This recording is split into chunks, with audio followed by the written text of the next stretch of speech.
Hello नमस्कार दोस्तों। मैं अर्पित यादव आप सभी का मैथ्स विद अर्पित यादव पर स्वागत करता हूं। उम्मीद करता हूं आप सभी अच्छे होंगे।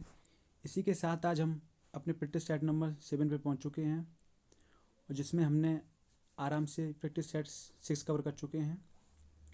और आज का जो प्रैक्टिस सेट है वो हमारा है जो पेपर कंडक्ट हुआ था 25 नवंबर 2021 को शिफ्ट नंबर 3 में।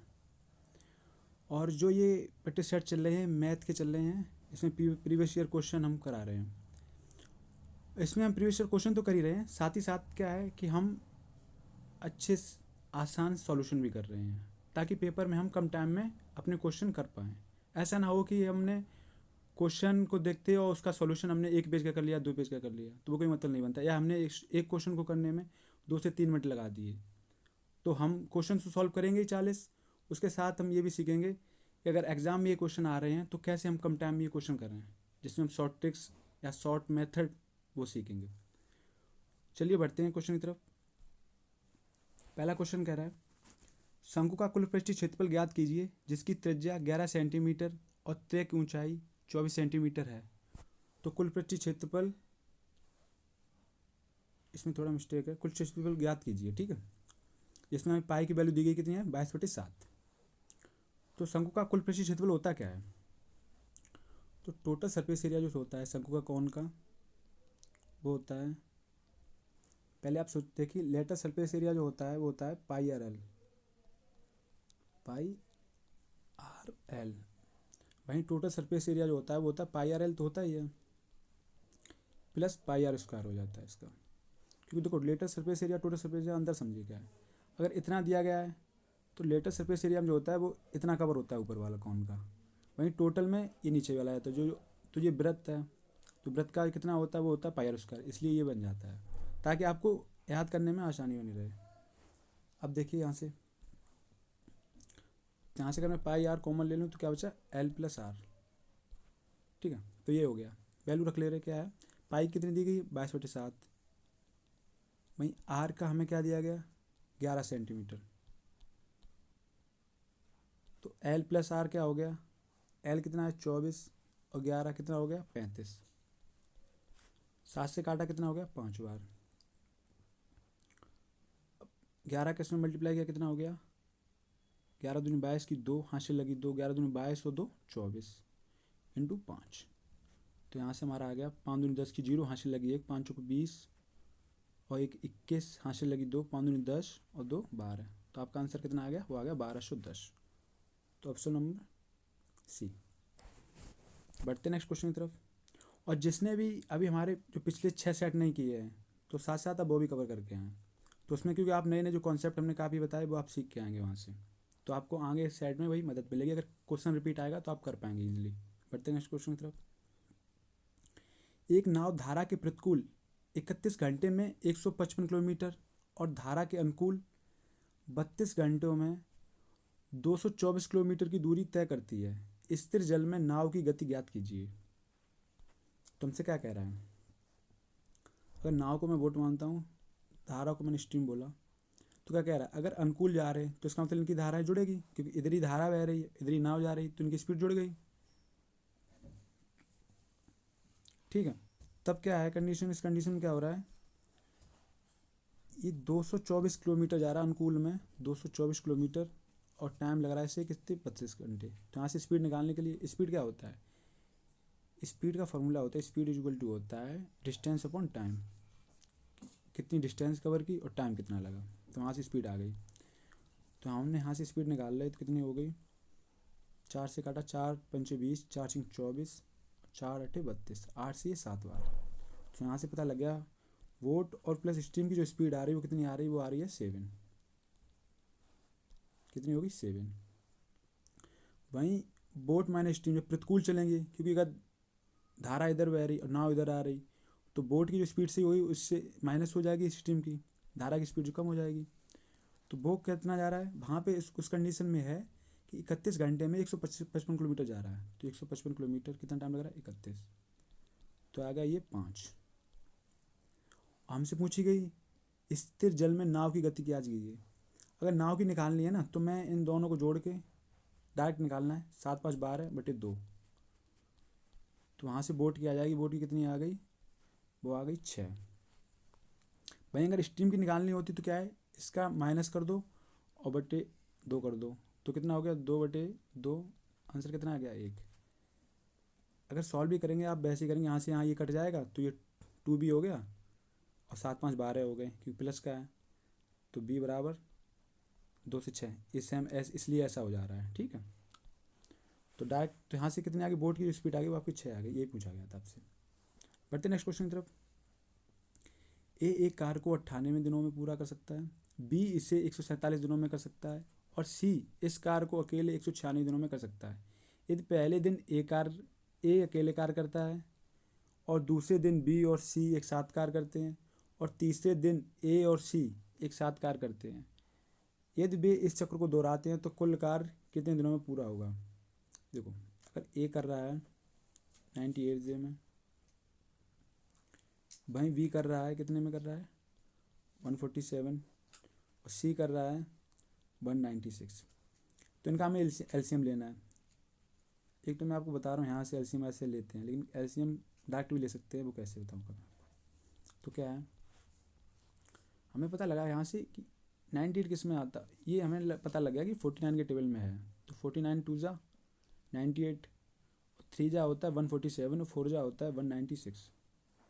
तो जो हमारा एलसीएम आ गया वो कितना आ गया, यहाँ से 2 लिया, 1 3 2 दूनी 4, तो एलसीएम हमारा जो आ गया वो आ गया 49 इंटू 2, ये वाला 2 आ गया, और इंटू 3 इंटू 2 और आएंगे।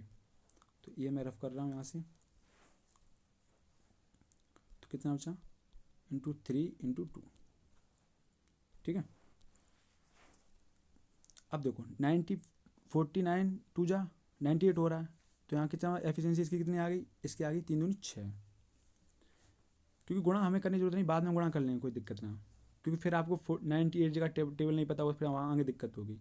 ऐसे ही 49 3 जा कितना होता है 147, तो 2 दूनी 4, तो इसकी एफिशिएंसी आ गई वो कितनी आ गई 4 आ गई।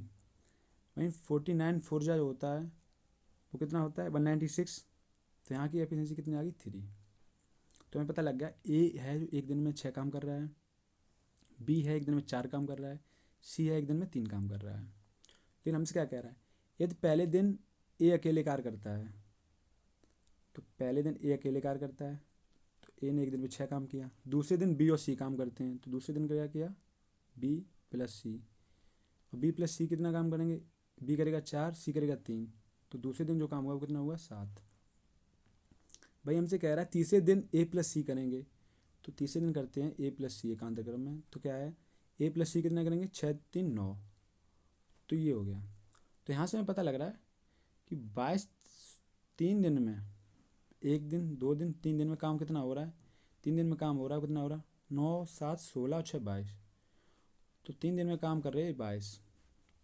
टोटल वर्क कितना है, टोटल वर्क अगर यहाँ से निकाल ले तो 49 दूनी 98 दूनी 196, तियाँ होते हैं 196 गुणा 3 तिछक 18 की 8 यहाँ से लगी 1 3 1 27 1 28 यहाँ से लगी 2 3 1 3 2 5, तो हमें टोटल काम जो कराना है वो कितना कराना है 588।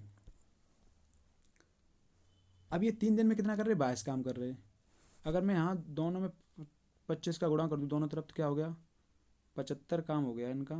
75 दिन में काम कितना हुआ 25 दूनी 50 की 0 यहाँ से लगी 5 25 दूनी 50 5 55, तो हमें पता लगा 75 दिन में उन्होंने काम कर लिया 550। लेकिन काम अभी भी कितना बचा, तो काम अभी भी हमारे पास 38 काम बचा।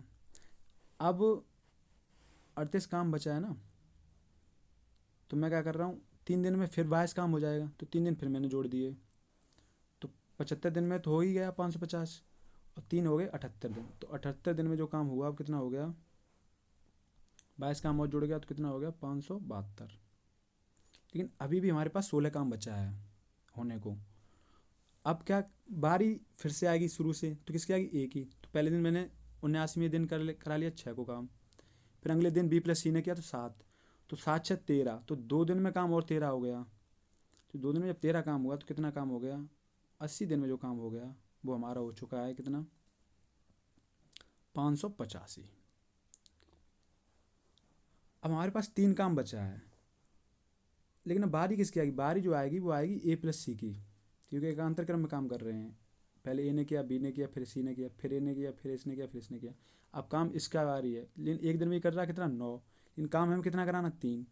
तो हमें वही पता लग गया 80 + 3/9, तो 1/3। तुम्हारा आंसर आ गया कितना आ गया 80 सही 1/3। यही ऑप्शन नंबर आपका हो गया ए। अब समझ सकते हैं कितने आसान से। बढ़ते नेक्स्ट क्वेश्चन की तरफ। अनुक्रम 255, 264, 273 के 155 पदों तक का योगफल ज्ञात कीजिए। तो ये समांतर श्रेणी में है, तो इनका जो डिफरेंट है वो सेम है। तो हमारा क्या क्या दिया गया, देखो हमें ए बराबर कितना दिया गया, वो दिया गया 255। हमारा फॉर्मूला होता है SN होता है,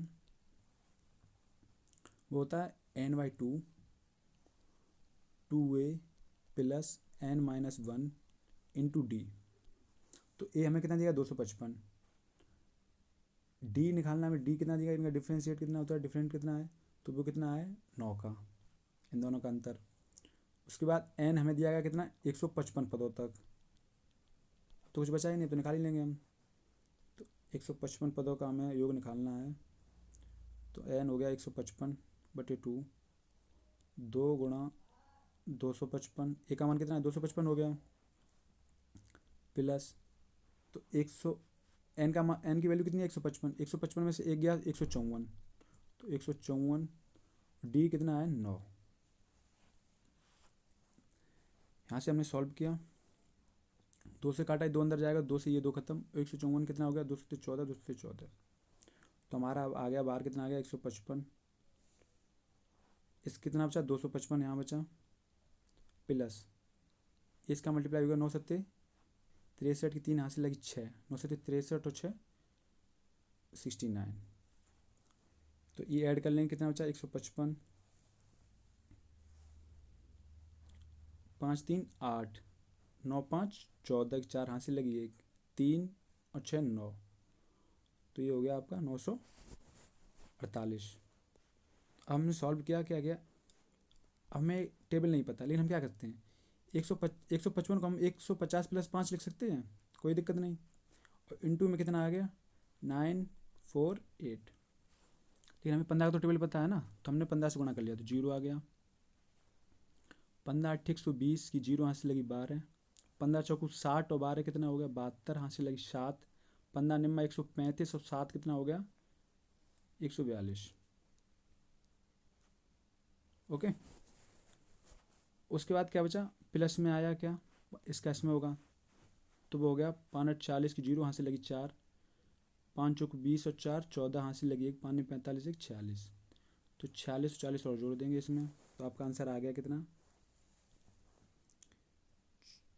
14 22 00, हमने जोड़ दिया कितना 46 40, तो 0 4 6 2 8 4 2 6, तो आपका आंसर ये हो गया 1,46,840।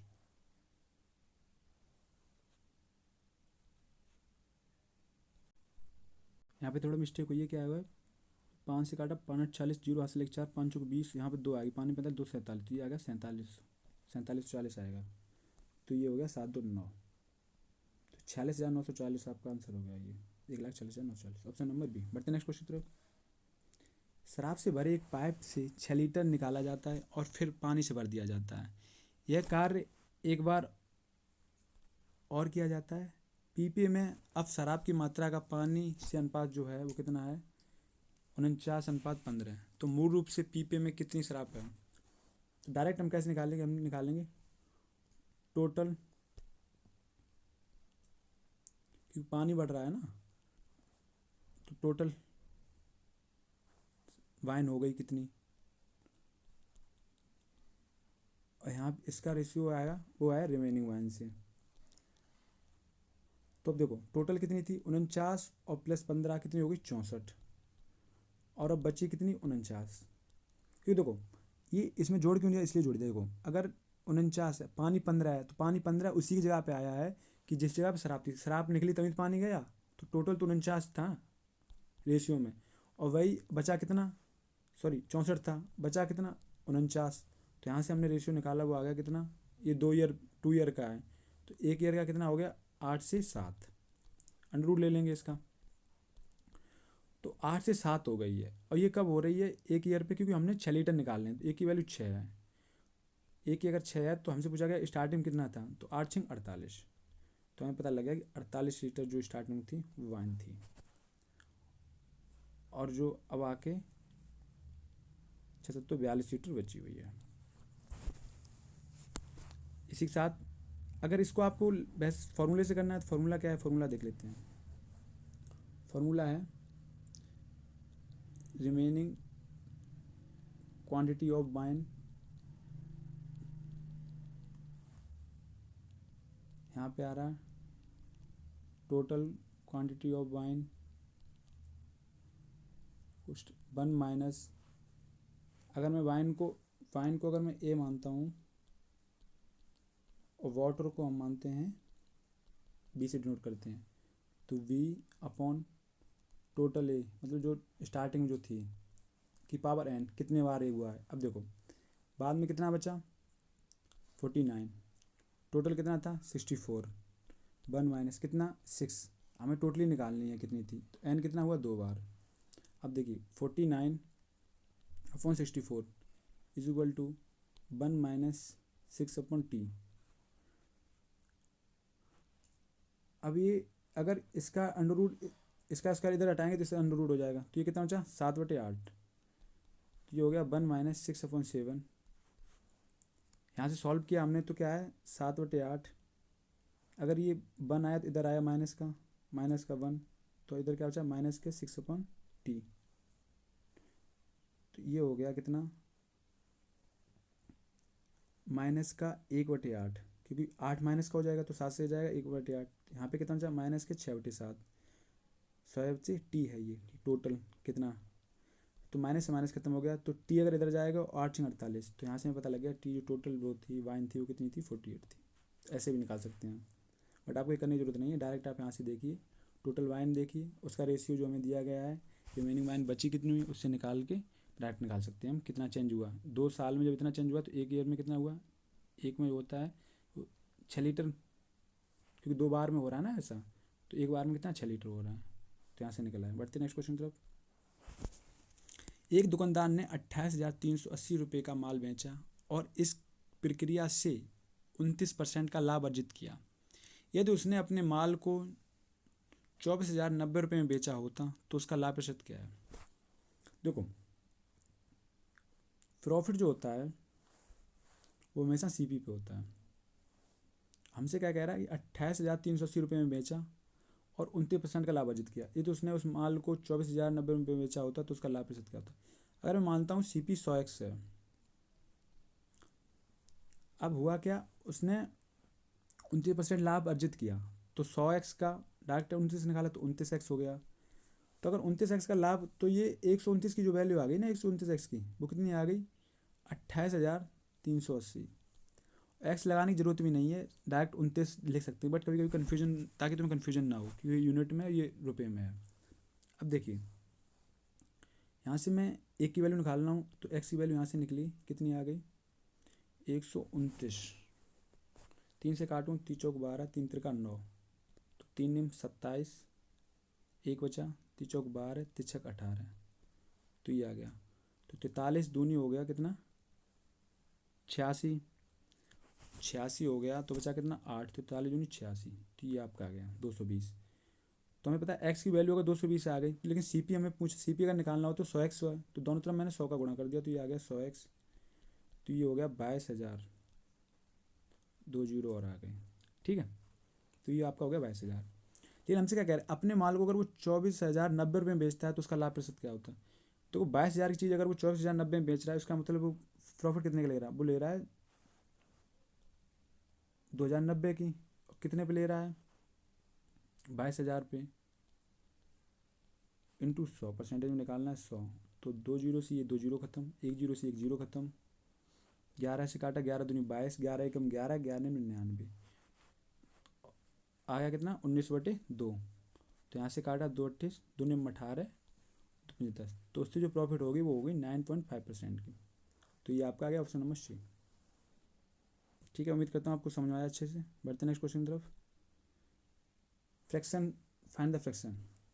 फ्रैक्शन क्या है 5.5388888। तो यहाँ समझ में आया हमें कि इसको हम लिख सकते हैं 0.538 पे बार, क्योंकि 8 रिपीट हो रहा है।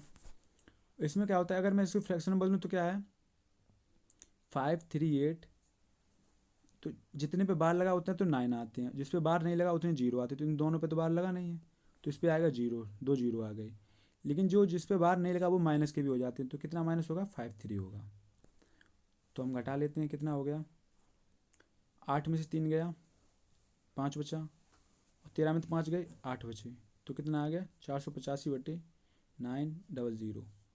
तो यही आपका आंसर हो गया 485/900। बढ़ते नेक्स्ट क्वेश्चन की तरफ। एक घड़ी विक्रेता क्रमशः 30% और 35% की दो लगातार छूट के बाद 3,16,225 रुपये में घड़ी बेचता है। इसका अंकित मूल्य ज्ञात कीजिए। देखो, छूट हमेशा जो मिलती है ना वो मार्क प्राइस पे ही होती है, अंकित मूल्य पे छूट होती है, और प्रॉफिट जो होता है वो सीपी पे होता है। अब देखो, अगर मार्क प्राइस पे क्या कह रहा है, पहले तो वो 30% छूट दे रहा है, तो कितने में बेच रहा है 70/100 में। अगली बार वो 35% छूट दे रहा है, तो कितने में बेच रहा है 65/100। इतनी छूट दे दी। ऐसे समझो, जैसे मान लो 100 की चीज़ है, मैंने तुमसे कहा 30% में तुम्हें छूट दे रहा हूँ, तो तुमने क्या किया 30% निकाल लिया इसका। अब तुम 100 का 30% निकाल रहे हो, तो कितना आ गया 30 आ गया, तो 30 माइनस कर दिया तुमने 100 में से, कितना बचा 70। एक तरीका तो ये है। दूसरा, इससे क्या हम डायरेक्ट भी तो लिख सकते हैं ना कि 100 का 30% छूट है, तो बचा कितना 70%। 30 से छूट हो ही गई, तो डायरेक्ट हमने 70% निकाल लिया, तो वो कितना हो गया 70 डायरेक्ट। तो इसलिए हम डायरेक्ट 70 और 65 लिख ले रहे हैं, क्योंकि बचा यही छूट के बाद। आपको ना बहुत बारीकी से समझा रहा हूँ ताकि किसी भी बच्चे को कोई दिक्कत ना, अगर किसी ने पहली बार भी पढ़ रहा है तो वो भी आसानी से पढ़ सके। अब क्या है 3,16,225 छूट के बाद कितना का इतने रुपए में घड़ी बेचता है, तो मार्क प्राइस था उस पर इतनी छूट हो गई, उसके बाद इतने बेच रहा, बराबर आ गया दोनों। अब मैं काट ले रहा हूँ यहाँ से, तो 1 0 से 1 0 खत्म, 5 से काटा 13 बार, 5 से इधर काटा, 5 छक्का 30, 5 3 15, 1 बचा, 5 दूनी 10, 5 चौक 20, 5 25।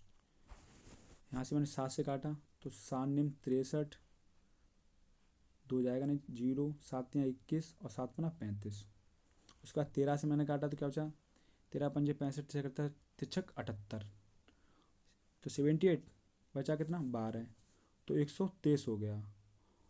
तो 13 निम्मा होता कितना 117, बचा कितना 6, तो 13 पंजे 65। तो यहाँ से जो मार्क प्राइस का आ गया कितना आ गया MP = 1/10 गुणा 1/100 = कितना आ गया 695। और ये 3 0 इधर जाएंगी तो क्या हो गया, तो MP आ गया यहाँ से कितना 695 1 2 3 0। और ये हमसे पूछा गया अंकित मूल्य कितना था, तो मार्क प्राइस कितना आ गया 6,95,000। ऑप्शन नंबर आपका बी, अंकित मूल्य आपसे निकाला पूछा गया था। बढ़ते नेक्स्ट क्वेश्चन तरफ। ए भाग के प्रश्न में भाजक भागफल का 11 गुना है और शेषफल का 22 गुना है। यदि शेषफल 9 है तो भाज्य ज्ञात कीजिए। अच्छा, भाज्य होता क्या है, भाज्य जो होता है भाज्य इक्वल टू भाजक गुणा भागफल प्लस का शेषफल। हम रख देंगे तो आंसर आ जाएगा, भाज्य पूछा गया। अच्छा, भाजक कह रहा है भागफल का 11 गुना है, तो भाजक जो है भागफल का 11 गुना है, वहीं शेषफल का 22 गुना है, तो भाजक जो है उस शेषफल का कितना है, शेष का 22 गुना है। और यह शेषफल 9 है, तो शेषफल अगर हमें 9 दिया गया तो यहाँ हम लिख ले रहे शेषफल जो 9 है, तो अगर शेषफल यहाँ पे 9 है तो भाजक कितना निकला है हमारा, अगर शेषफल 9 है तो भाजक आ गया हमारा 9 दूनी 18, 9 दूनी 18 19, 198। तो हमारा भाजक भी हमें मिल गया, कितना आ गया 198। अब हमें क्या निकालना है, हमें निकालना है भागफल। तो भाजक है ये है, भागफल निकल आएगा यहाँ से, अगर भाजक का रख देंगे तो भाजक हमने 198 रखा, और भागफल इंटू 11 है, तो 11 से कटा कितना 11 कम 11, 11 99, तो 19। तुम्हें पता लग गया भागफल कितना आ गया 19। जब हमने ये निकाल लिया तो बस अब तुम्हारा आंसर आ ही गया। तो क्या कहता है,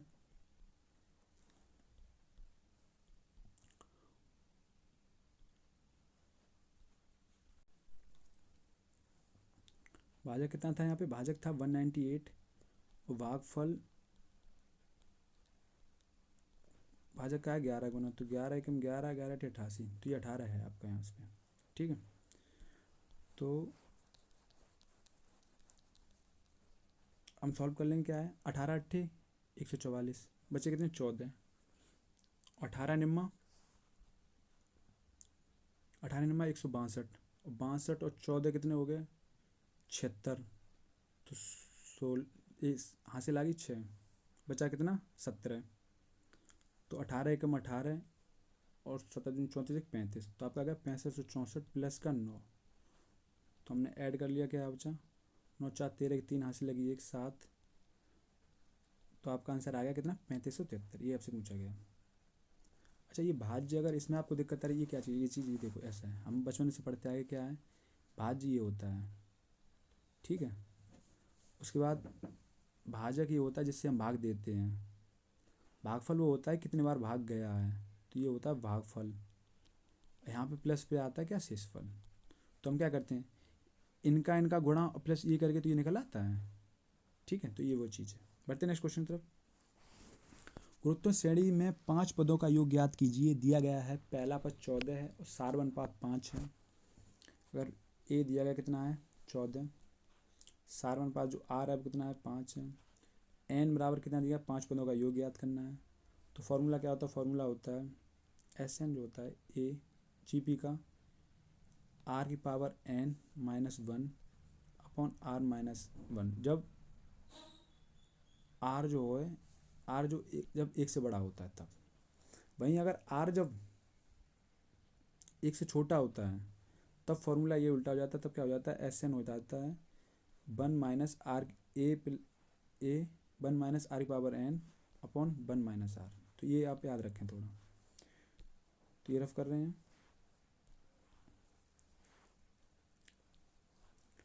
क्या कह रहा है हमसे, ए कितना दिया गया, ए हमें दिया गया 14, आर कितना है 5, एन कितना है 5 -1, 5 -1, तो आ गया कितना 14, 5 की पावर 5 कितना हो गया 55 25 पंजे 125 पंजे 625 पंजे 3125, तो 3125 -1 हो गया कितना 3124, 5 में से गया 4, तो 4 से काटा 4 7 28 3 4 8 32 4 एकम 4, तो हमारे पास आ गया कितना 14 गुणा 781, तो आंसर आ गया 14 एकम 14,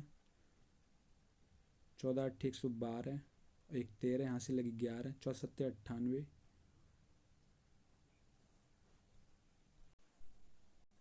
14 98 और 11 कितने हो गए 109, तो आपका आंसर हो गया 10,934, यही आपका आंसर हो गया। बढ़ते नेक्स्ट क्वेश्चन की तरफ।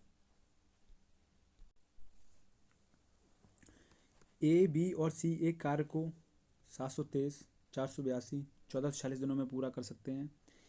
एक साथ काम करते हुए वे उसी कार्य को कितने दिनों में पूरा करेंगे। हमसे कह रहा है ए कर रहा है 723 दिनों में, वहीं बी कर रहा है 482 दिनों में, सी कर रहा है कितना 1446 दिनों में। इनका एलसीएम आ गया 1446।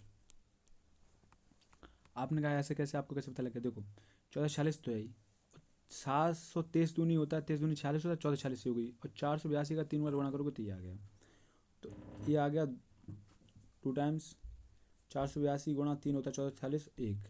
तो हमसे कह रहा है बे उसी कार्य को कितने दिनों में पूरा करेंगे एक साथ काम करते हुए। अगर वो तीनों एक साथ काम कर रहे हो तो एक दिन में कितना काम होगा 3 2 5 1 6, तो 1446 बटे 6, तो 6 दूनी 12 6 चौक 24 6 कम 6, तो आपका कितना आ गया 241। जब बहुत से लोग सोच रहे होंगे एलसीएम क्यों ले रहे हैं, देखो एलसीएम इसलिए लेते हैं क्योंकि हमने ना एक वर्ग मांगना, एलसीएम इसलिए लेते हैं क्योंकि देखो जैसे हम कहें ए किसी काम को 15 दिन में कर रहा है, बी उसी काम को 20 दिन में कर रहा है, मैंने एलसीएम ले लिया कितना 60, तो हमें पता लगा हमने मान लिया, तो 15 चौक 60, और 20 तियाँ 60। ठीक है, अब मैं पूछ रहा हूँ कि ये दोनों कितने दिनों में काम करेंगे, एक साथ कितना देंगे, तो हमें पता लगा 60/4 लिख दिया। अगर हम यही 120 लें तब भी सेम आएगा। अब कैसे आएगा देखो, 15 20, अब मैंने एलसीएम ले लिया 120, तो 15 अट्ठे होता है 120 और 20 छिंगा 120 होता है। अब मैं पूछ रहा हूँ दोनों एक साथ काम कर रहे हैं तो कितना, 120 और 8 से 14, इसको मैंने काटा कितना बचा, 60/7, अंत में आया तो यही। तो वो हम इसलिए एलसीएम लेते हैं, एलसीएम वो मिनिमम वैल्यू होती है जिन दोनों का फैक्टर होती है, ताकि हमें कैलकुलेशन करने में आसानी हो। मानने के लिए 20,000 मान लो, लेकिन कैलकुलेशन भी तो हमें ही करनी है ना बाद में। ठीक है, तो बढ़ते हैं नेक्स्ट क्वेश्चन की तरफ। अधिकतम लंबाई ज्ञात कीजिए जिसका उपयोग 44 मीटर, 66 मीटर, 88 मीटर और 110 मीटर की लंबाई को सटीक मापने के लिए करें। हमें बता रहा है वो लंबाई बताइए आप जो 44 मीटर, 46 मीटर और 88 मीटर 110 मीटर को सटीक एक ही पैमाने से माप दिया जाए, तो हमें सबसे बड़ा मीटर क्या होना चाहिए। तो हम इसका लेते हैं HCF, हाईएस्ट कॉमन फैक्टर। तो हमने लिया कितना, हमें यहाँ दिख रहा है 22 का है ये, क्योंकि 22 दूनी 44 दिख रहा है, 22 तियाँ 66 दिख रहा है, 22 चौको 88 दिख रहा है और 22 पंजे 110 दिख रहा है। तो हमें पता लगा 22 मीटर का अगर हमें जो मेजरमेंट या मान लो स्केल मिल जाए, तो 44 को हम 22 दूनी 44 2 बार में माप देंगे, 66 को हम 3 बार में माप देंगे, 88 को 4 बार माप देंगे और 110 को हम 5 बार माप देंगे। तो यही एक ऐसा मीटर है जो हम इन तीनों को सही सटीक में माप सकता है। तो ऑप्शन नंबर 4। बढ़ते नेक्स्ट क्वेश्चन तरफ। एक इसी कार को, ये रिपीट हो गया क्वेश्चन सेम वाला है। बढ़ते नेक्स्ट क्वेश्चन। एक रेलगाड़ी 220 किलोमीटर प्रति घंटा की गति से स्टेशन ए से बी की ओर चलती है। 45 मिनट बाद दूसरी रेलगाड़ी 10 किलोमीटर प्रति घंटा की गति से स्टेशन बी से ए की ओर चलती है और दोनों स्टेशनों के बीच 855 किलोमीटर है। तो स्टेशन ए से कितनी दूर पर दोनों रेलगाड़ी मिलेंगी। क्या कह रहा है, देखो हमसे कह रहा है कि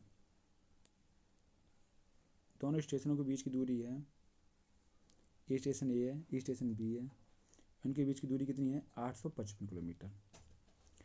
लेकिन जो ए यहाँ से चल रही है वो कितनी चल रही है 220 किलोमीटर प्रति घंटा।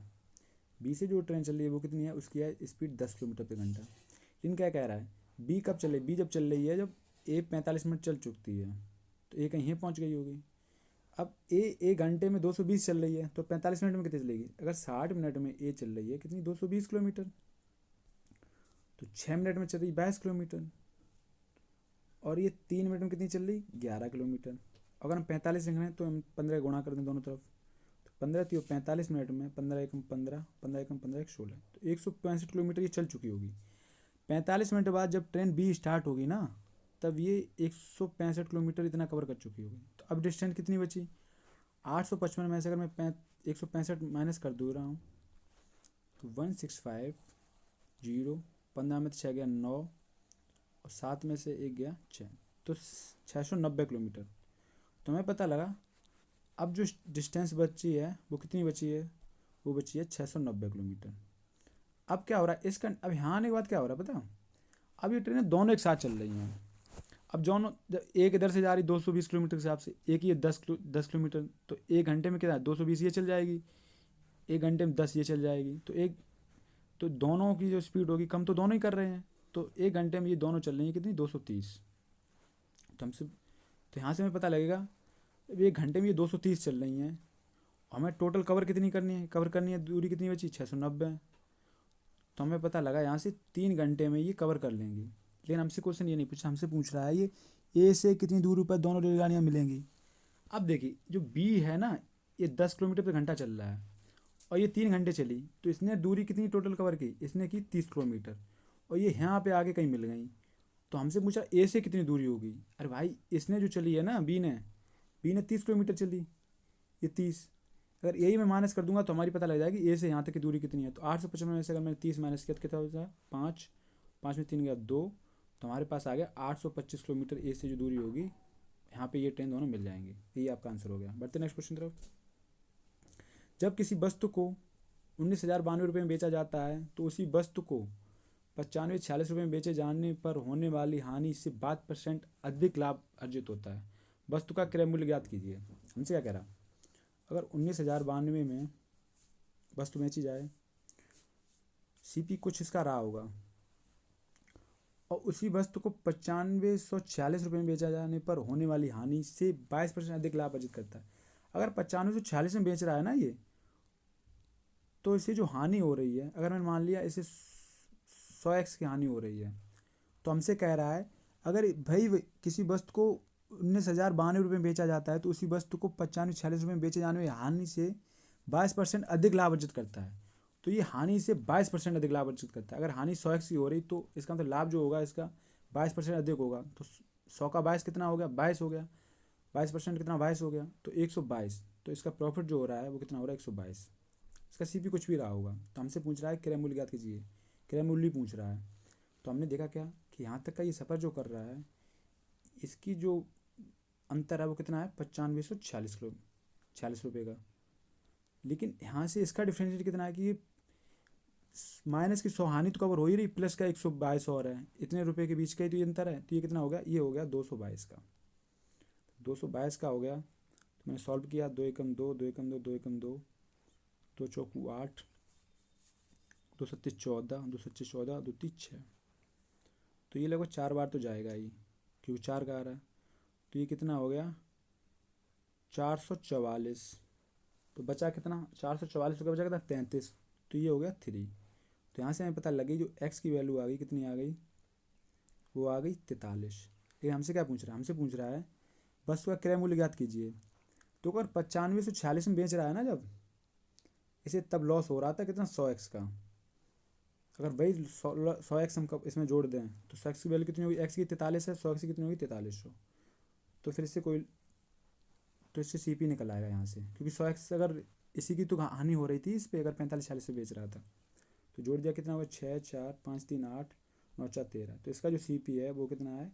13,846। तो क्वेश्चन बताइए, ये कह रहा था 13,840 रुपये जो है, अगर 95-46 में बेच रहा है तो इस पर जो हानि हो रही उसका 122% 19,092 में रुपये बेचने पर लाभ होता है। बढ़ते नेक्स्ट क्वेश्चन तरफ।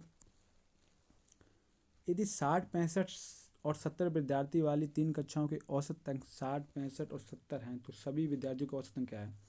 मैं लेके चलता हूँ। क्या कह रहा है? 60 विद्यार्थियों का औसत अंक जो है कितना? 60 है।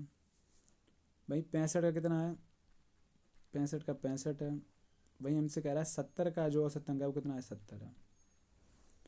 तो हमसे पूछ रहा है सभी विद्यार्थियों का औसत अंक क्या है। अगर मैं मान लूँ सभी का 65 है, मैंने मान लिया सभी का जो औसत है 65 है, अब प्लस माइनस जो होगा मैं देख लूँगा। लेकिन हमें पाया क्या कि पहले जो 60 विद्यार्थी हैं उनका तो 60 ही है, तो इसका मतलब इनका 5 कम है। कितने पे? 60 पे। तो कितना हो गया? 56 30। तो हमें पता लगा 300 जो है यहाँ से कम हो रहा है। लेकिन हमें यहाँ देखा गया कि 65 यहाँ तो ठीक है, लेकिन 70 विद्यार्थियों का है जो 5 जाने हैं, तो कितना? 5 कितने पे जाना है? 70 पे। तो हमें पता लगा 7 पना 35, 350 ये जाना है। तो ये 350 जाना है, ये 300 कम है, तो अभी भी कितना जाना बचा? अभी भी हमारे पास जाना बचा वो कितना? 50। तो ये 50 कितने लोगों को मिलेगा? ये सारे लोगों को मिलेगा। तो यहाँ कितने? 15 हासिल लगी, 1 3 कटा 1 19। तो ये 195 लोगों को मिलेगा 50। तब इनका औसत जब बांटा गया तो ये 65 के, देखो अगर 100 ऊपर 195 होते तब एक बढ़ता, तो बहुत कम है। तो ये लगभग 65 के अप्रोक्सी रहेगा। तो ये आ गया 65.25। तो ये आ गया 65.2564। ये आपका आंसर हो गया। बढ़ते नेक्स्ट क्वेश्चन तरफ। 3 मित्र ABC एक व्यापार में 3:2:6 के अनुपात में निवेश करते हैं। 6 महीने बाद C अपनी पूंजी का आधा भाग निकाल लेता है। यदि वर्ष के अंत में अर्जित कुल लाभ 53,010 रुपये है तो A द्वारा अर्जित लाभ बताइए। ABC इन्होंने क्या किया? 3, 2 और 6 के अनुपात में निवेश करते हैं, लेकिन 6 महीने बाद क्या है? C अपनी आधी पूंजी निकाल लेता है। अब देखिए हम इसको रेशियो में यूरो बढ़ा लिया अपनी तरफ से हमने, कोई दिक्कत ना। क्या कह रहा है? 6 महीने बाद C अपनी आधी पूंजी निकाल लेता है। इसका तो 12 महीने तक रहा, तो A का कितना रहा? इन्वेस्ट रहा 13, कितना? 30 रहा है, कितने? 12 महीने तक। वहीं B का 20 रहा है, कितने? 12 महीने तक। वहीं C का क्या है? C का 60 तो 6 महीने रहा। फिर क्या कहता है? फिर आधा निकालिए तो 30 बचा, 30 भी 6 महीने रहा। तो 36 360 और 36 18 180। तो ये हो गया कितना? 540। तो प्रॉफिट का जो होता है रेशियो, प्रॉफिट डिपेंड करता है इन्वेस्टमेंट और कितने टाइम पे तुमने दिया, तो डायरेक्ट रेशियो होता है यहाँ से। और आपने अगर मेरी पीएस क्लास देख रखी है तो आपको समझ आ रहा होगा। तो 0 से ये 0 खत्म, उसके बाद 3 से काटा, 3 एकम 3, 3 चौक 12, 3 एकम 3, 3 8 24, तब बचा कितना 12। मैं 2 से और काटूँ तो पहले लिख ले रहा हूँ 2, यहाँ से कितना बचा 4 दूनी 8, कितना बचा 18। अगर मैं 2 से काटूँ कितना बचा 6, 2 चौक 8, 2 में 18, तो 6 4 9, तो रेशियो कितना आ गया 6 4 9। हमसे पूछा क्या जा रहा है, हमसे पूछ रहा है ए द्वारा अर्जित लाभ बताइए। तो टोटल लाभ तो कितना हुआ 53,010 का, तो 6 4 10 19, तो 19 का लाभ कितना दिया गया हमें 53,010। हमसे पूछा कैसे गया ए का, तो ए का कितना हमें 6 का निकालना है, तो यहाँ से हम ए का निकाल लेंगे। ए का कितना हो गया 19 दूनी 38, तो बचा कितना 12 3 15, तो 150। ठीक है, तो कितना आ गया 19 दूनी 38, बचा कितना 12 3 15, और 19 सत्ते होता कितना 133, 133 बचे कितने 70, तो 19 नम्मा 171 जीरो। तो हमें पता लग गया कि ए की वैल्यू कितनी आ गई, वो आ गई 2790। लेकिन हमें निकालनी कितनी 6 की, तो 2790 गुणा 6, तो आ गया जीरो। 6 निम 54, 4 यहाँ से लगी 5, 6 7 तो 42, 5 47, यहाँ से लगी 4, 6 दूनी 12 और 4 16, तो आपका ये होगा 16,740। ये आपका आंसर हो गया। बढ़ते नेक्स्ट क्वेश्चन की तरफ। वार्षिक तथा अर्धवार्षिक रूप से संयोजित 6% वार्षिक ब्याज की दर से एक वर्ष के लिए 15,000 रुपये की धनराशि पर अर्जित चक्रवृद्धि ब्याजों के बीच का अंतर ज्ञात कीजिए। वार्षिक तथा अर्धवार्षिक पूछा गया और 6% है, तो देखो वार्षिक अगर लगेगा तो 6% इकट्ठा लग जाएगा, लेकिन अर्धवार्षिक में क्या होता है कि 2 बार में लगेगा, लेकिन कितना लगेगा 3% 6 महीने के लिए, और है कितना 15,000, तो 15,000 पे अगर मैं डायरेक्ट 6% निकाल ले रहा हूँ, आसान से क्वेश्चन है देखिए, तो कितना आ गया 15 छक्का 90, 900 रुपये। तो ये तो वार्षिक में ब्याज हमें मिल गया, लेकिन क्या है अर्धवार्षिक में क्या है कि 15,000 पे मुझे पहले कितना 3% निकालना होगा, तो 3/100, तो ये कितना हो गया 15 तो 45, 450। ऐसे ही 3% दूसरे ईयर में क्या होगा 450, ये भी मिलेगा। लेकिन क्या होगा चक्रवृद्धि में क्या होता है ब्याज भी ब्याज मिलता है, लेकिन हमें क्या है 450 पे भी कितना मिलेगा 3%, तो जीरो। 3 से तिप्चे 15, 5 यहाँ से लगे 1, 3 चौक 12, 1 13 और दशमलव, तो 13.5, यही ब्याज जो हो जाएगा वो एक्स्ट्रा हो जाएगा, क्योंकि देखो 9 से यहाँ मिल रहा है और यहाँ भी कितना है 450, तो ये मिल ही रहा 450, ये कितना हो गया 900, 13.5 यही एक्स्ट्रा है। तो ये पूछ रहा ब्याजों के बीच अंतर कितना है, तो 900 900 तो ये हो गया, यही 13.5 जो है ये इनका अंतर हो गया। बढ़ते नेक्स्ट क्वेश्चन।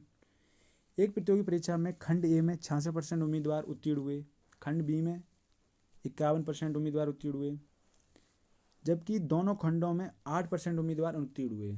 यदि प्रतियोगी परीक्षा में दोनों खंडों में 450 छात्र उत्तीर्ण हुए, तब उम्मीदवारों की कुल संख्या ज्ञात कीजिए। देखो हमें दोनों खंडों में अनुत्तीर्ण उम्मीदवार कितने दिए गए 8%, तो हम सबरे अनुत्तीर्ण ही निकाल ले रहे कितने। देखो अगर ए में 66% उत्तीर्ण हुए हैं, तो अनुत्तीर्ण कितने हुए, तो हमें पता लगा 100% होता है टोटल, तो 34% अनुत्तीर्ण हो गए। ऐसे ही बी में क्या है, अगर 51% उत्तीर्ण हुए हैं, पास हुए हैं, तो 49% ऐसे हैं जो अनुत्तीर्ण हुए। लेकिन हमसे क्या कह रहा है, हमसे कह रहा है दोनों में जो है ना अनुत्तीर्ण होने कितना है 8%, तो ए में कितना है, ये अगर ए है ये बी है, तो ए में है कितने टोटल कितने 34, लेकिन दोनों वाले भी 8 हैं, तो कितना बचा, तो ये हो गया 26। ऐसे ही बी में कितने 49, लेकिन 8 तो ये हो गई, तो ये कितना बचा 41, तो ये पूरे 49 हो रहे हैं और ये जोड़ के कितने हो रहे 34।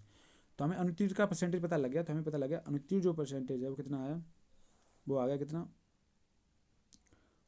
8 6 14, 1 15, 1 5, यहाँ से लगी 1 3 और 4 7, तो हमें पता लगा 75% ऐसे छात्र हैं जो अनुत्तीर्ण हुए हैं, किसी ना किसी में फेल हुए हैं। वहीं दोनों खंडों में जो उत्तीर्ण हुए हैं वो कितने हुए हैं, वो हैं 25%। ओनली छात्र ऐसे हैं जो दोनों खंडों में उत्तीर्ण हुए हैं, वो कितने हैं 450। तो उम्मीदवार कितने थे, अगर 25% की वैल्यू कितनी है 450, तो यहाँ से मैं 100 की निकालने के लिए इसमें हम 4 का गुणा कर दे रहे हैं, तो 100% बन गया। तो यहाँ से हमें मिला जीरो, 4 5 20 की जीरो, यहाँ से लगी 2 4 चौक 16 और 2 18, तो 1800 बच्चे ऐसे थे जिन्होंने भाग लिया। ठीक है, बढ़ते नेक्स्ट क्वेश्चन की तरफ।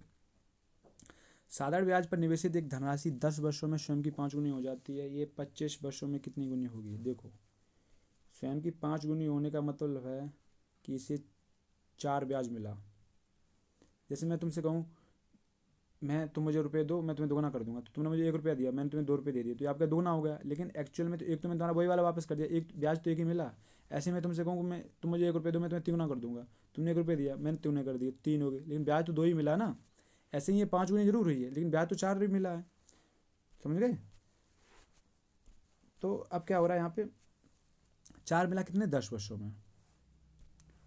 टाइम हुआ 10 वर्षों में। हमसे पूछा है कि 25 वर्षों में कितना होगा। तो देखो, 10 वर्षों में कितना ब्याज मिला? 4। अगर 2 का भाग दे दूँ तो क्या है, 5 वर्षों में कितना मिला ब्याज? 2। अगर 25, तो दोनों तरफ मैं अगर 5 का गुणा कर दे रहा हूँ, तो हमें पता लगा 25 वर्षों में जो ब्याज मिल जाएगा कितना मिल जाएगा? 10। अगर 1 से 10 ब्याज मिला तो संख्या कितनी हो गई? 11 गुनी। यही हमसे पूछा है कितनी गुना गुनी हो जाए? 11 गुनी। एक तरीका ये है, आपका कॉमन सेंस पे डिपेंड करता है। अगर आप इतना नहीं सोच पा रहे, वैसे इसमें कुछ है नहीं खास, बट अगर नहीं सोच पा रहे, उसके लिए सॉल्यूशन ये है कि हम देख ले रहे हैं क्या हमसे कह रहा है कि 10 वर्षों में 5 गुनी हो रही है, तो 25 वर्षों में कितनी गुनी होगी? तो हम मान के चलते हैं कि 10 वर्षों में हमें अगर 4 ब्याज मिला है और हमने जो प्रिंसिपल माना 1 मान लिया, और कितने वर्षों में आर आ गया यहाँ पे 10, सॉरी टाइम आ गया 10। यहाँ से हमें आर निकाल ले रहे हैं कि उसकी दर कितनी थी बटे 100। तो हमें पता लगा यहाँ से जो आर हमारी निकली वो कितनी आ गई? 40%। यहाँ से हम जब आर 40% निकाली तो हमें पूछा 25 वर्षों में कितनी हो जाएगी, तो यही हम सॉल्व फिर कर लेंगे। 25 वर्षों में इंटरेस्ट हमें पूछा है कितना होगा, प्रिंसिपल 1 है, दर कितनी है? 40%, टाइम कितना है? 25 वर्ष बटे 100। तो 0 से 0 खत्म, 5 दूनी 10, पचम 25, अब 2 दूनी 4। तो हमें पता लग गया जो इंटरेस्ट 25 वर्ष में मिलेगा वो कितना मिलेगा? 10। और जब 10 इंटरेस्ट मिलेगा तो वो कितनी गुनी जाएगी? एक तो पहले से थी, तो ये हो जाएगी 11 गुनी। अब तो समझ गए होंगे आप। बढ़ते नेक्स्ट क्वेश्चन की तरफ। जब एक धनात्मक संख्या n को 9 से विभाजित किया जाता है तब शेषफल 2 बचता है। ये 13n को इसी भाजक द्वारा विभाजित किया जाता है तो शेषफल क्या बचेगा? कॉमन सी बात है, अगर मैं n को 11 मान लेता हूँ, सपोज दैट n को मैंने क्या माना? 11। अब मैं इसे 9 से विभाजित कर रहा हूँ, तो ठीक है, 9 एकम 9, तो 9 बटे 9 प्लस का 2 बच गया। अब हमसे क्या कह रहा है? 13n को इसी भाजक से विभाजित किया जाता है तो क्या बचेगा? अब अगर n है, इसमें मैं 13 गुणा कर रहे हैं, तो देखो क्या होगा, 13 गुणा तो इसमें होगा। अगर मैं 11 को 9 + 2 लिख रहा हूँ और इस ये n ही तो है टोटल, इसमें क्या हो रहा है? 13 का गुणा हो रहा, तो क्या होगा? 9 गुणा 13 तो आएगा, और 2 गुणे 13 ये आएगा। तो ये तो 9 से वैसे ही कट रही है पूरी, बचा क्या? ये तो 13 दूनी 26, 26 बटे 9, तो 9 दूनी 18, तो बचा कितना? 8। तो यही आपका हो गया। लेकिन आपको ये सब लिखने की जरूरत नहीं है। जब भी ऐसी संख्या दिया n है 9 से विभाजित है तो शेषफल 2 बचता है, तो 13n, तो ये आप मान के चलें ये तो कट ही जाएगा, बचा क्या? 2 का, शेषफल का ही लफड़ा रहेगा। तो 2 का हम डायरेक्ट गुणा करेंगे कितने में? 13 का, तो 13 दूनी कितना? 26, और 9 से भाग कर रहे हैं तो 8 शेषफल बचेगा। ठीक है, ये आपको समझाने के लिए मैंने बताया। बढ़ते नेक्स्ट क्वेश्चन तरफ। हमें क्वेश्चन दिया गया 11 × 11 की पावर 3। यहाँ पे आता है क्या? अरे यार, ये भाग का है, यहाँ पे डिवाइड बाई,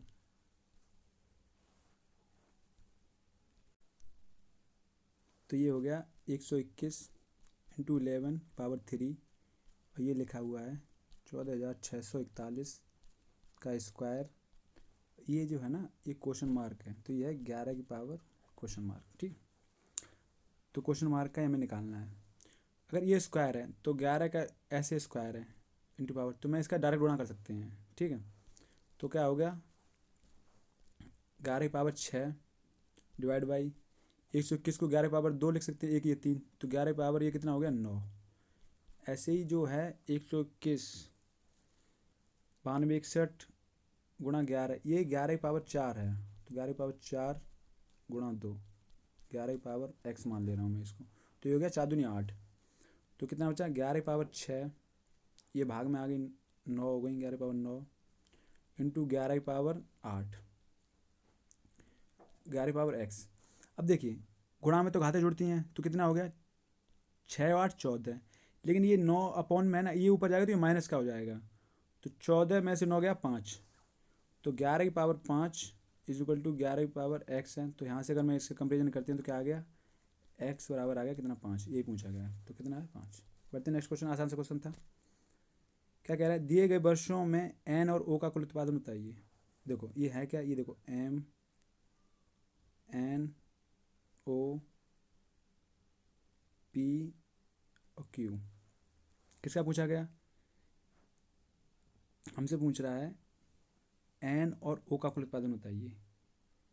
तो n का कितना हो गया, देखो 85 और 80, n का तो ये हो गया ना, और o का कितना होगा 105 और 195, तो 105 और 195, तो ये हो गया 5 8 8 16 की 165, 5 5 10 हासिल लगी 1, 9 1 10 की 0 हासिल लगी 1 3, ये कितना हो गया 5 5 10 की 0 हासिल लगी 1, 300 हो गया ये, सॉरी एक खाली 95 है, 195 नहीं है, ये है 95, तो ये हो गया आपका 200, तो 200 165 कितने हो गए, ये हो गए 365, ये हमसे पूछा है कितना होगा, तो ऑप्शन नंबर सी है, फोर्थ वाला ऑप्शन आपको दिख नहीं रहा होगा। ठीक है, बढ़ते नेक्स्ट क्वेश्चन की तरफ। फिर आ गया ये M N O P Q, क्या कह रहा है हमसे, वर्ष 2010 के लिए सभी इकाइयों का औसत उत्पादन क्या है, सभी इकाइयों का बस 2010, तो 2010 जो है ना ये पहले वाला है, तो देखो पहले यहाँ पे कितना है 100, इसका कितना है 85, ये कितना है 105, ये कितना है 120,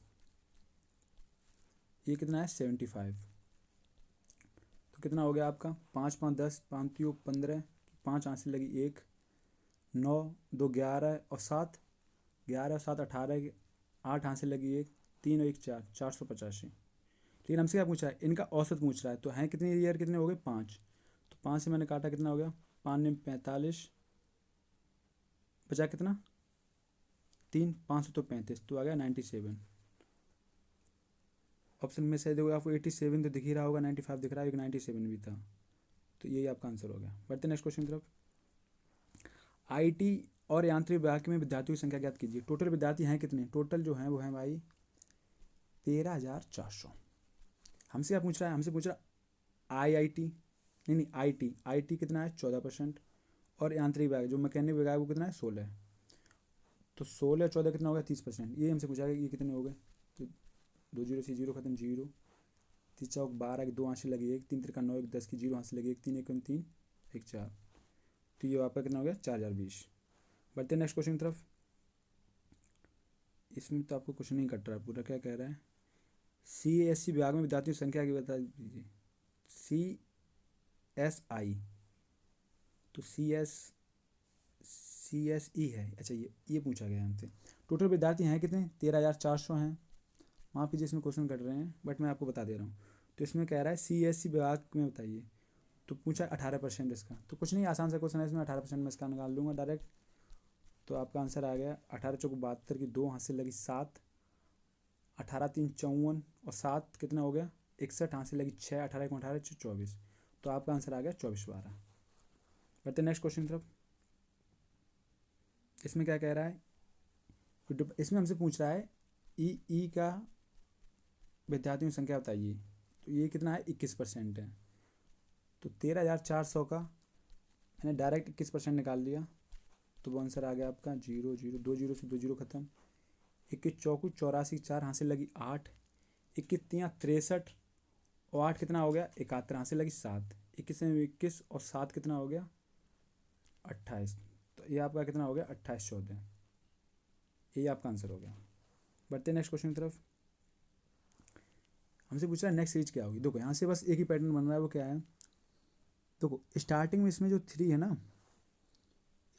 जब सेकंड पैटर्न में आ रहे हैं तो इसमें क्या है आगे की 3 और पीछे के 3 अक्षर गायब हैं। ठीक है, देखो ओ से यहाँ से स्टार्ट हो रहा है, ई पे ख़त्म हो रहा है, लेकिन जब यहाँ से पहुँच रहे हैं हम, तो पहले में क्या है माइनस थी, लेकिन जब यहाँ से पहुँच रहे हैं तो इसमें क्या प्लस के 2 बढ़ रहे हैं, तो आगे के भी 2 बढ़ रहे हैं, तो आगे के कितना बढ़ा इतना, ये 2 बढ़े ये, और पीछे के भी NT बढ़ा। ठीक है, यहाँ पे आया तो फिर 3 3 माइनस हुए, तो देखो CCO चला गया तो M से स्टार्ट हुआ और इधर M पे ही ख़त्म हो गया। लेकिन यहाँ पे फिर 2 बढ़े, तो 2 कौन से बढ़े, देखो CO बढ़ा, 2 बढ़े, और इधर क्या है EN बढ़ा। अब यहाँ पे फिर 3 माइनस होंगे, तो 3 माइनस होंगे तो ये वाले 3 खत्म हो जाएंगे और ये पीछे वाले 3 चले जाएंगे, तो बचेगा क्या, बचेगा P से स्टार्ट होगा क्योंकि 3 जा रहे हैं ना, तो 3 गए तो क्या बचेगा PLISH, क्योंकि 3 ये पीछे वाले भी चले जाएंगे और ये 3 आगे वाले भी चले जाएंगे। यही आपका आंसर हो गया। बढ़ते नेक्स्ट क्वेश्चन तरफ। क्या कह रहा है हमसे, क्या जंगली पशुओं के शिकार पर प्रतिबंध होना चाहिए। तर्क कह रहा है हाँ, शिकार के दौरान लापरवाही शिकार दल के अन्य सदस्यों, राहगीरों और यहाँ तक कि शिकारियों के लिए खतरनाक हो सकती है। नहीं, ये एक व्यायाम के रूप में कार्य करता है, ये तो कोई बात नहीं हुई भाई। और ये कह रहा है हाँ, शिकार के दौरान लापरवाही शिकार, हाँ तो ठीक है, बट ये नहीं, ये चीज़ गलत है कि शिकार दल सदस्यों को, राहगीरों को, ये ऐसी कोई बात नहीं इसमें की गई है, तो ये दोनों गलत हो गए। तो हमसे क्या कह रहा है, ऑप्शन नंबर डी हो गया, ना तो ए ना बी पर बोलना है। बढ़ते नेक्स्ट क्वेश्चन तरफ। अब देखिए इसमें क्या कह रहा है, तो इक्वल में हमें दिख रहा है 55 बनाने हैं, तो 9 5 14 गुणा 10 तो 140 हो गया, तो पहला तो नहीं होगा, हाल चेक करना है हमें। 9 में से 5 गया 4, 4 दाएँ 40, ये भी नहीं हो रहा है। तीसरा ऑप्शन क्या है, 9 5 14 गुणा, ये सेम हो रहा है, तो ये भी नहीं होगा। चौथा ऑप्शन अगर हम चेक कर रहे हैं तो 9 गुणा 5 प्लस के कितने 10 बराबर 55 हो रहे हैं, तो 9 पना 45 प्लस 10 55 सही है। तुम्हारा ऑप्शन नंबर डी सही हो गया। बढ़ते नेक्स्ट क्वेश्चन तरफ। स्टेटमेंट क्या दिया गया हमें, ये वर्षा ऋतु होनी चाहिए। अच्छा क्या कह रहा है, कथन कह रहा है हमसे प्रत्येक सोमवार को वर्षा होती है, आज वर्षा हुई। निष्कर्ष क्या निकाला, ये वर्षा ऋतु होनी चाहिए, आज सोमवार है। देखो प्रत्येक सोमवार को वर्षा होती है, अच्छी बात है, लेकिन ऐसा नहीं है कि सिर्फ सोमवार को ही वर्षा होती है। सोमवार को तो होती है लेकिन दूसरे दिन भी हो सकती है, तो आज सोमवार है, ये तो गलती हो गया। और ये वर्षा ऋतु होनी चाहिए, इसमें ऐसी कोई बात नहीं कही गई ऊपर, तो ये भी निष्कर्ष गलत हो गया, ये दोनों ही गलत हो गए। तो ना ही एक ना ही डी सही है। ऑप्शन नंबर 2 हो गया जिसमें डी ऑप्शन है। बढ़ते नेक्स्ट क्वेश्चन। सभी गाने बोल हैं, कुछ बोल सामान हैं, तो क्या कह रहा है, कुछ गाने सामान हैं, तो गाने और सामान का तो अंतर, अगर सभी बोल होते तो ये हो भी बन भी सकता था, तो ये तो नहीं बन रहा है।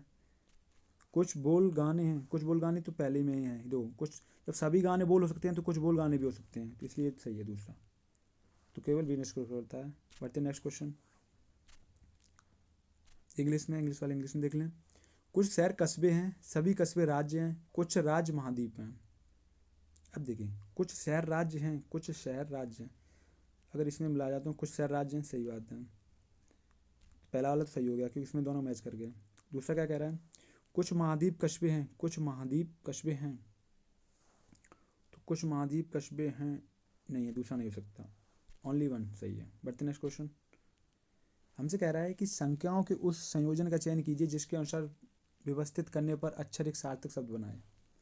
तो ऑप्शन नंबर पहला ही हम रख के देख रहे हैं, तो क्या है, पहले पे क्या है 5, 5 पे क्या है C, 4 पे क्या है R, 3 पे क्या है, 3 पे क्या है A, तो A, 2 पे क्या है, 2 पे है 3 C, उसके बाद 1 पे क्या है, 1 पे है K, तो क्रैक, तो ये तो पहला ही अक्षर बन रहा है, सही है, तो ये सार्थक बन गया। बढ़ते हैं नेक्स्ट क्वेश्चन तरफ। अगर गोश्त को क्या लिखा जाता है, BURIH लिखा जाए तो स्कूल को क्या लिखा जाएगा, देखो GHOST, तो क्या लिखा है 7 8 15 19 20, क्या लिखा जा रहा है, B कितने पे है 22 पे, U कितने पे है 21 पे, R कितने पे 18 पे, I कितने पे 9 और H कितने पे 8 पे। तो यहाँ में समझ में आ रहा है क्या, देखो क्या कर रहे हैं, 20 से 2 22, 19 से 2 21, 15 से 3 18, उसके बाद 8 से 1 9 और 7 से 1 8। तो इधर जो आ रहे थे इसमें तो +2 कर रहे हैं, +2 कर रहे हैं, यहाँ पे +3 कर रहे हैं, यहाँ पे +1 और +1, तो सेम पैटर्न उसमें भी बनाएंगे। तो स्केल का क्या हो गया 19 3 1 12 5, तो इसका कितना आएगा, प्लस का 2 आएगा, तो 5 और 2 7 पे क्या आता है G, 12 और 2 14, 14 पे क्या आता है N, 1 और 3 4 होंगे तो D आएगा, 3 से 1 4 होगा D आएगा, डबल D आ गया, तो डबल D के ऑप्शन में ये बढ़ गया, लेकिन 19 के बाद एक 20 भी आता है T, तो ये आपका आंसर हो गया। बढ़ते नेक्स्ट क्वेश्चन तरफ। एफ को 6 लिखा जाता है, एम को 13 लिखा जाता है, बी को 2 लिखा जाता है, जेड को 26 लिखा जाता है, ई को 5 लिखा जाता है, तो 23 किसको लिखा जाएगा? तो 23 भी देखो एफ 6 पे ही आता है अंग्रेजी वर्णमाला में भी, और वैसे ही अल्फ़ाबेट में आता है ना, एम भी 13 पे आता है, बी 2 पे आता है, जेड 26 पे आता है, ई 5 पे आता है, 23 पे क्या आता है? तो डब्ल्यू 23 पे आता है, तो आपका आंसर डब्ल्यू होगा, ये आंसर आपका। बढ़ते नेक्स्ट क्वेश्चन तरफ। एम पी को क्यू टी लिखा जाता है, एम पी है कितने पे? एम 13, पी 16 को 17 और 20 लिखा जाता है। वहीं 18 और 21 को क्या लिखा जाएगा, मतलब जो आर और यू है, तो 13 +4 +4, तो ऐसे इसमें जुड़ जाता है। 18 4 22 पे क्या हो गया? वी, और 21 4 25 पे क्या हो गया? बाई, तो बी वाई हो गया। बढ़ते नेक्स्ट क्वेश्चन की तरफ। ये 22 अप्रैल 2025 को क्या है? मंगलवार है, मंगलवार है, ठीक है। तो 22 अप्रैल सेम डेट को है, तो 2024 को कौन सा दिन होगा? तो देखो जो ईयर होता है, अगर लीप ईयर से बढ़ता है तो उसमें क्या होता है, 2 दिन बढ़ जाते हैं, वरना एक दिन बढ़ता है नेक्स्ट ईयर में। अब यहाँ पे एक ही बढ़ेगा, क्यों? क्योंकि लीप ईयर 2024 जरूर है, लेकिन वो लीप ईयर तो जो है ना वो फरवरी में है। अगर 1 तारीख से पूछा होता तब तो आता है इसमें, लेकिन 22 अप्रैल से पूछा गया तो लीप ईयर तो काउंट होगा ही नहीं।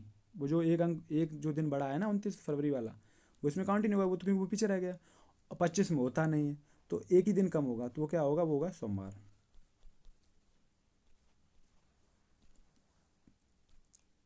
इसी के साथ आपकी ये क्लास ख़त्म हो रही है यहाँ पे, और उम्मीद करता हूँ आप सभी को क्लास अच्छी लगी हो, और साथ ही साथ हमारे चैनल से जुड़े रहें। वीडियो अच्छी लगी तो इसको लाइक करें, चैनल को सब्सक्राइब करें, और अपने दोस्तों में भी शेयर करें ताकि वो भी सीख सकें। और जिसने भी वो प्रैक्टिस सेट पिछले 6 नहीं देखे हैं वो आप कंप्लीट करें, वहाँ से नए नए कॉन्सेप्ट सीखें, यहाँ से भी सीख रहे हैं, साथ ही साथ सीखते हुए बढ़ें। और अगर आपके क्वेश्चन नहीं बन रहे हैं, किसी चैप्टर से आपको लग रहा है कि इससे नहीं बन रहे हैं, तो आप वो चैप्टर दोबारा रिवाइज़ कीजिए, जहाँ से पढ़ रखा है आपने वहीं से बार बार रिवीजन करें, और फिर आके यहाँ सीखें आके। ठीक है, तो प्रैक्टिस सेट इसलिए भी जरूरी है आपके लिए है कि इससे आपकी नॉलेज भी पता लग रही है कि आपको कितना आ रहा है। ऐसा ना हो कि आप पढ़ते टाइम तो आपको लगे कि आपको क्वेश्चन कर पा रहे हैं, बट एंड में कर ही नहीं पा रहे। पता लगे पेपर में या पेपर से पहले आप 10 दिन पहले प्रैक्टिस कर रहे हैं, आपसे बन नहीं रही, तो कोई मतलब नहीं था, फिर सीख भी नहीं पाओगे, फिर प्रेशर रहेगा सिर्फ। इसलिए अभी आप सीखें और डेली देखें। बढ़ते हैं, चलिए मिलते हैं नेक्स्ट क्लास में। नमस्कार।